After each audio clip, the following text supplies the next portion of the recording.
Hello Infinites, welcome back to Infinite Financial Academy, one of the best financial institutions in the industry. So आज के इस video में हम बात करने वाले हैं रिटायरमेंट प्लानिंग के बारे में। अब देखिए मोस्ट ऑफ द लोग 60 टू 65 के एज में रिटायर हो ही जाते हैं। अब आपकी मर्जी है कि आपको कब रिटायरमेंट लेना है, बट मोस्टली 60 टू 65 के एज में रिटायरमेंट हो जाता है लोगों का। अब सिर्फ रिटायरमेंट हुआ है, एक इनकम स्ट्रीम बंद हो गई, बट आपकी लाइफ तो चालू है। तब उस लाइफ को मेंटेन करने के लिए डेली एक्सपेंसेस होते हैं, लाइट का खर्चा, बिजली खर्चा, पानी, जो भी डेली एक्सपेंसेस होते हैं वो तो आपको चालू रखना ही है। साथ में कुछ इच्छाएं भी आपको हो सकती है जो आपको पूरी करनी हो, या फिर कोई हॉबीज को फॉलो करना हो, उसको आपको पूरा करना हो। तो ये सारी चीजों के लिए आपको फंड्स तो लगेंगे ही।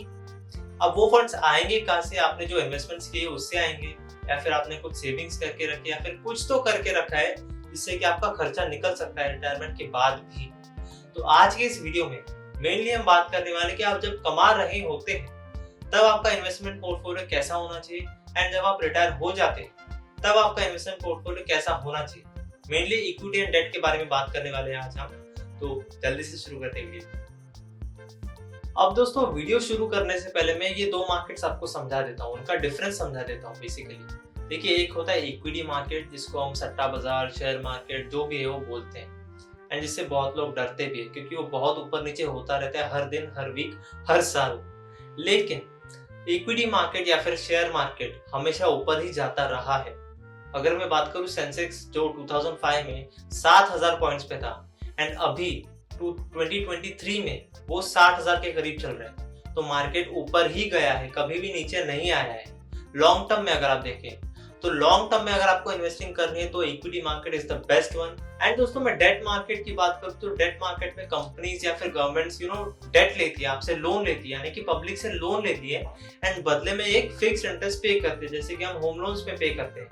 एंड वो फिक्स्ड इंटरेस्ट आज आपको एज एन इन्वेस्टर बन जाता है आपका फिक्स्ड रिटर्न। तो वो होता है डेट मार्केट। सो दोस्तों देखिए, रिटायरमेंट प्लानिंग में दो फेजेस होते हैं, एक होता है एक्यूमुलेशन फेज एंड दूसरा होता है डिस्ट्रीब्यूशन फेज।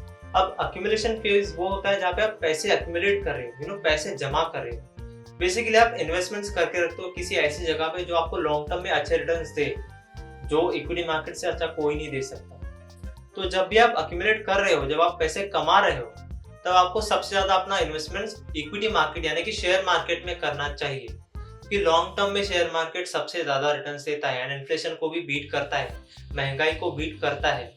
तो लॉन्ग टर्म की अगर मैं बात करूं तो इन्वेस्टमेंट्स आपको शेयर मार्केट में ही करने चाहिए। एंड एक्यूमुलेशन फेज, जब आप कमा रहे हैं तब आपकी रिस्क कैपेसिटी भी बहुत ज्यादा होती है, क्योंकि आप कमा रहे हैं तो आप रिस्क ज्यादा ले सकते हैं। तो आपके इन्वेस्टमेंट पोर्टफोलियो में सबसे ज्यादा पोर्शन इस इक्विटी मार्केट का ही होना चाहिए।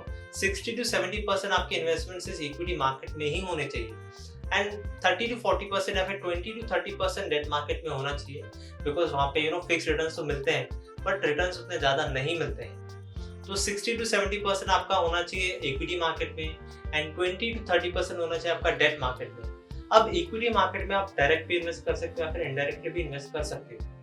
अब मैं डायरेक्ट इन्वेस्टमेंट्स की बात करूँ तो आप किसी स्टॉक में इन्वेस्ट करते हो, फॉर एग्जांपल टाटा स्टील है, अदानी एंटरप्राइजेस है, अदानी पावर है, या फिर जो भी स्टॉक्स है जिसपे आपको आपने एनालिसिस किया है कि आपको लग रहा है कि ये 5-10 साल में बहुत ऊपर जा सकते हैं, तो उस स्टॉक के आप कुछ शेयर्स ले लो, कुछ यानी 100, 200, 1000 जितने भी आपको लेने हो, तो वो शेयर्स आप लेके रख सकते हो, एंड लॉन्ग टर्म में उसका इफेक्ट आपको दिखेगा, एक कंपाउंडिंग इफेक्ट आपको मिलता है। एंड उसके बाद आप फंड्स में इन्वेस्ट कर सकते हो, जैसे कि म्यूचुअल फंड्स हो गए, इंडेक्स फंड्स हो गए। यहाँ पे आप डायरेक्टली इन्वेस्ट नहीं कर रहे हो स्टॉक मार्केट में, बट एक इनडायरेक्ट तरीके से आप इन्वेस्ट कर रहे हो स्टॉक मार्केट में, जहाँ पे भी अच्छे रिटर्न्स मिल जाते हैं आपको।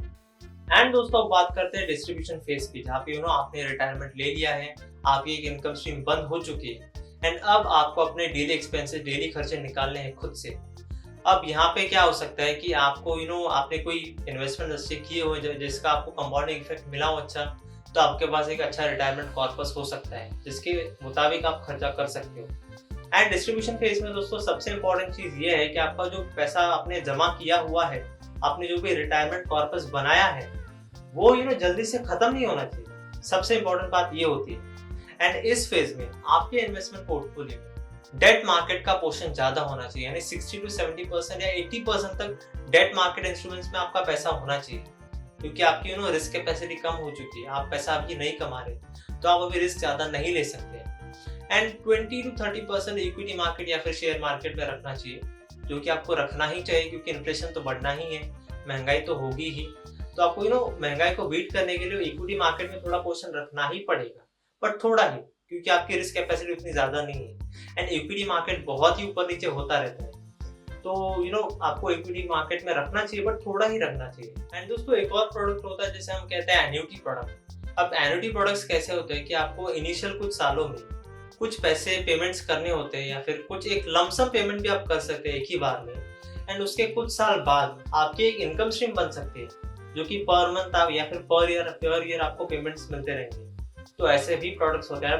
एन्युटीज में भी काफी डिफरेंसेस है, डिफरेंट टाइप्स के प्रोडक्ट हैं जो आपको देखने होंगे, आपके हिसाब से आपको देखने होंगे कि आपको कौन सा सूट करता है, क्योंकि देखिए बहुत सारे टाइप्स है एन्युटीज में भी, तो वो भी आपको डिसाइड करना है, वो भी आपको चेक करना है रिटायरमेंट प्लानिंग के लिए।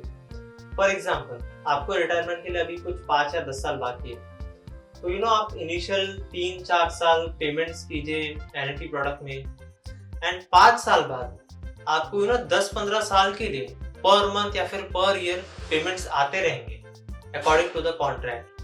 तो ऐसा भी एक प्रोडक्ट होता है, तो वो भी आप यूज कर सकते हैं अपने रिटायरमेंट प्लानिंग के लिए। और मेन चीज दोस्तों यहाँ पे ये है कि आपने जो भी इन्वेस्टमेंट्स किए हैं, जो कि आपने 30s में या आपने 20s में शुरू किए थे, उनका आपको एक कंपाउंडिंग इफेक्ट भी मिलना चाहिए, जिससे आपका रिटायरमेंट कॉर्पस बहुत बड़ा हो सकता है, क्योंकि कंपाउंडिंग एक बहुत बड़ी चीज है जिससे आपका बहुत पैसा जमा हो सकता है, एंड वो भी होना ही चाहिए। तो आज के इस वीडियो के लिए बस इतना रखते हैं दोस्तों, एंड अगर आपको वीडियो पसंद आया तो लाइक करना मत भूलना, एंड अगर आपने चैनल को सब्सक्राइब नहीं किया तो जल्दी से सब्सक्राइब कीजिए, official channel infinite financial academy का सब्सक्राइब करना मत भूलना। मिलते हैं अगले वीडियो में। Thank you for watching.